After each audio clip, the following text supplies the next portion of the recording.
Assalamualaikum warahmatullahi wabarakatuh. Kepada yang terhormat Bapak Vicky Fendi, kami dari kelompok E ingin mempresentasikan tentang kerangka konsep laporan keuangan. Jadi di sini saya akan memperkenalkan diri terlebih dahulu. Nama saya Dia Arini Puspitasari dengan nomor NPM belakang 255. Perkenalkan, saya Adu Olivia Febiona dengan nomor NPM akhir 258. Perkenalkan, nama saya Lutfi Alia Azahro dengan NPM belakang 260. Perkenalkan, saya Ervi Agistiardia Pramesti dengan nomor NPM belakang 270. Saya Najwa Tias Nadifa dengan NPM akhir 262. Perkenalkan, nama saya Fida Lebibah Seta Zafran, NPM akhir 263. Baik, izin untuk menjelaskan tujuan dari pembelajaran pada presentasi kami di kesempatan kali ini, yaitu yang pertama, adanya kegunaan dan tujuan pelaporan keuangan. Yang kedua, karakteristik kualitatif informasi akuntansi dan elemen dasar laporan keuangan. Yang ketiga, ada asumsi dasar akuntansi. Yang keempat, yaitu prinsip-prinsip dasar akuntansi yang diterapkan dalam laporan keuangan. Kerangka konseptual. Nah, pengantar kerangka konseptual adalah pedoman yang membantu dalam penyusunan standar akuntansi yang sistematis dan konsisten. Hal ini juga membantu pemangku kepentingan dalam memahami informasi yang disajikan dalam laporan keuangan. Di sini ada pula tujuan dari pelaporan keuangan dalam akuntansi sendiri, yaitu tujuan utamanya adalah menyediakan informasi yang berguna bagi para investor dalam suatu perusahaan, yaitu bagi investor, lalu kemudian ada kreditur dan pengguna lainnya dalam pengambilan keputusan ekonomi. Nah, informasi ini itu meliputi posisi keuangan, kinerja keuangan, dan arus kas perusahaan. Nah, terdapat pula struktur kerangka konseptual, yaitu kerangka konseptual memiliki 4 komponen utama. Yang pertama, adanya tujuan pelaporan keuangan. Yang kedua, ada karakteristik kualitatif informasi keuangan. Yang ketiga, ada elemen laporan keuangan. Dan yang terakhir atau yang keempat, ada pengakuan, pengukuran, dan pengungkapan. Sekian, presentasi selanjutnya akan dilanjutkan oleh teman saya. Terima kasih. Karakteristik kualitatif informasi keuangan dibagi menjadi 2. Yang pertama yaitu kualitas fundamental dan kualitas penyempurna. Kualitas fundamental terdapat relevansi dan representasi jujur. Untuk relevansi harus mencakup nilai prediktif, nilai konfirmatori, dan materialitas. Untuk representasi jujur harus mencakup kelengkapan, netralitas, dan bebas dari kesalahan. Kualitas penyempurna mencakup dapat dibandingkan, dapat diverifikasi, tepat waktu, dan dapat dipahami. Sekarang saya akan membahas definisi istilah dalam jurnal.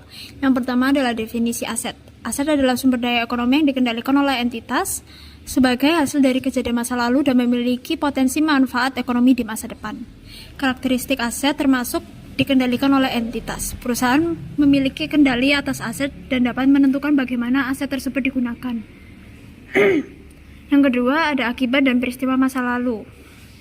Aset diperoleh atau diciptakan melalui transaksi atau kejadian sebelumnya. Yang ketiga adalah memiliki manfaat ekonomi di masa depan. Aset memberikan potensi arus kas masuk atau manfaat lainnya. Jenis aset pun juga ada 2, yaitu yang pertama ada aset lancar yang termasuk kas, piutang, persediaan, dan aset lainnya yang dapat dikonversi menjadi kas dalam satu periode akuntansi. Yang kedua ada aset tidak lancar seperti properti, pabrik, peralatan, paten, dan investasi jangka panjang. Contoh untuk aset lancar adalah kas yang dimiliki perusahaan untuk membayar utang atau membeli bahan baku. Dan untuk aset tidak lancar, contohnya seperti mesin produksi yang digunakan untuk menghasilkan barang dagangan. Selanjutnya ada definisi liabilitas. Liabilitas adalah kewajiban entitas saat ini yang timbul dari kejadian masa lalu yang mengharuskan entitas mengalirkan sumber daya ekonomi di masa depan. Karakteristik liabilitas adalah yang pertama, kewajiban saat ini harus dipenuhi di masa depan baik dalam bentuk pembayaran kas, penyerahan barang atau jasa. Yang kedua adalah akibat dari kejadian masa lalu.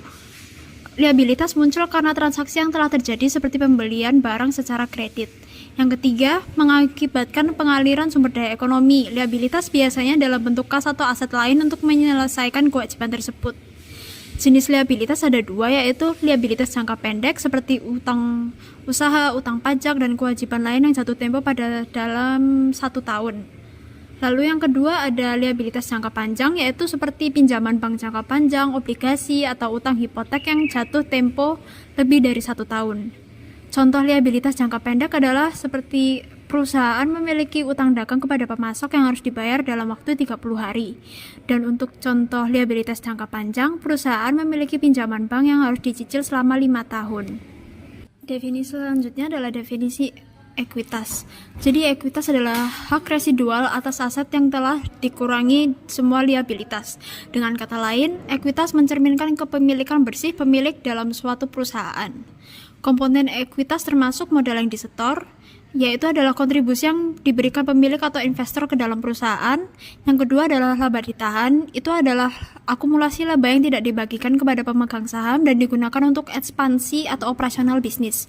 Yang ketiga adalah pendapatan komprehensif lain, itu adalah keuntungan atau kerugian yang belum diakui dalam laporan laba rugi, seperti keuntungan dari investasi yang belum direalisasi. Rumus ekuitas adalah ekuitas dikurangi aset dikurangi liabilitas. Jika aset perusahaan lebih besar daripada liabilitasnya, maka ekuitas positif. Sebaliknya, jika liabilitas lebih besar, maka ekuitas negatif. Contohnya, yang pertama, jika perusahaan memiliki aset sebesar 500 juta dan liabilitas 200 juta, maka ekuitasnya adalah 300 juta.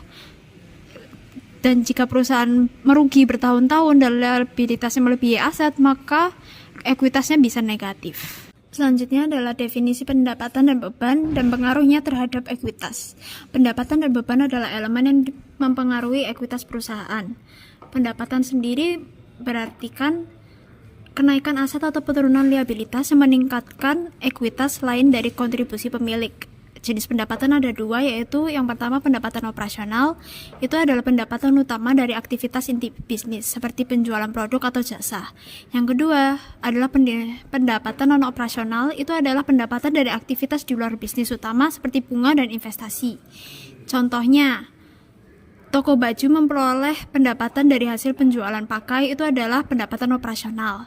Dan jika perusahaan investasi memperoleh pendapatan dari bunga deposito bank, itu adalah pendapatan non-operasional. Dan untuk beban sendiri, beban adalah penurunan aset atau peningkatan liabilitas yang mengurangi ekuitas, selain dari distribusi kepada pemilik. Jenis beban juga ada dua, yaitu adalah beban operasional dan beban non-operasional. Beban operasional adalah biaya langsung yang terkait dengan operasional bisnis seperti gaji karyawan dan biaya listrik. Lalu yang kedua, beban non-operasional adalah biaya yang tidak berhubungan langsung dengan kegiatan utama seperti bunga utang. Contohnya, perusahaan membayar gaji karyawan dan biaya listrik untuk operasional bisnis. Itu adalah contoh beban operasional. Lalu, perusahaan membayar bunga atas pinjaman yang digunakan untuk ekspansi bisnis, itu adalah beban non-operasional. Dan hubungan pendapatan dan beban terhadap laba rugi adalah rumusnya laba bersih dikurangi pendapatan dikurangi beban. Jika pendapatan lebih besar daripada beban, perusahaan memperoleh laba, dan jika sebaliknya, perusahaan mengalami rugi.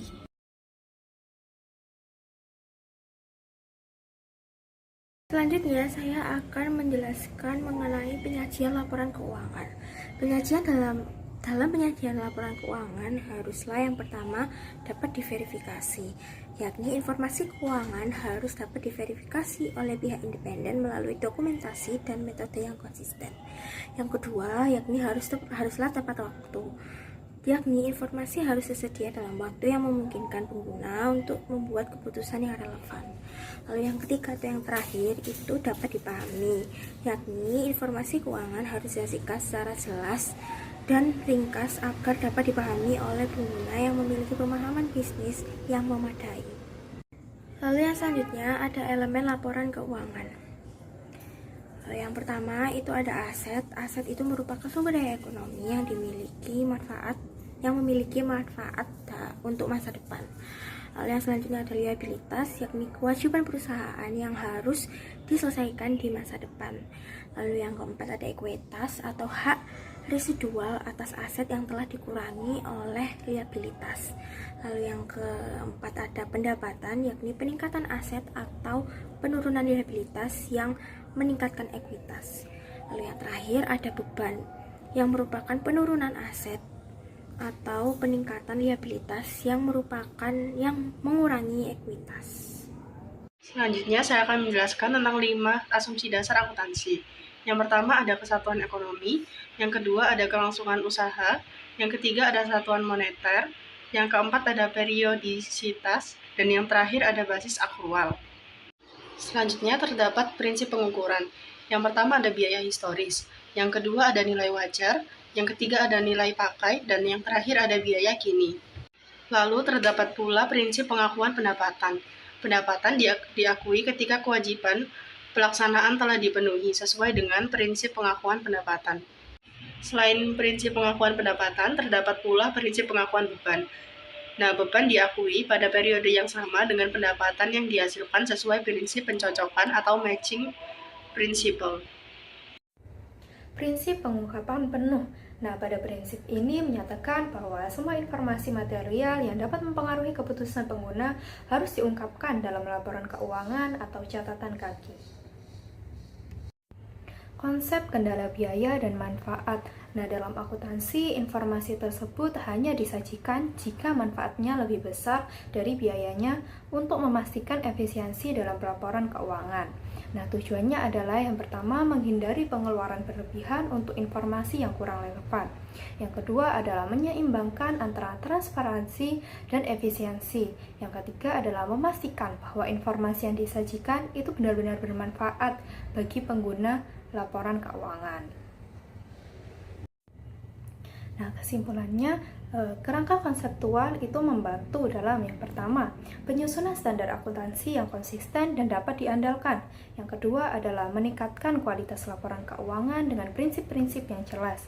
Yang ketiga adalah memberikan panduan bagi penyusun laporan dan pengguna dalam mengambil keputusan. Dengan adanya kerangka konseptual ini, laporan keuangan menjadi lebih transparan dan relevan dan dapat dibandingkan, sehingga meningkatkan kepercayaan pada pemangku kepentingan.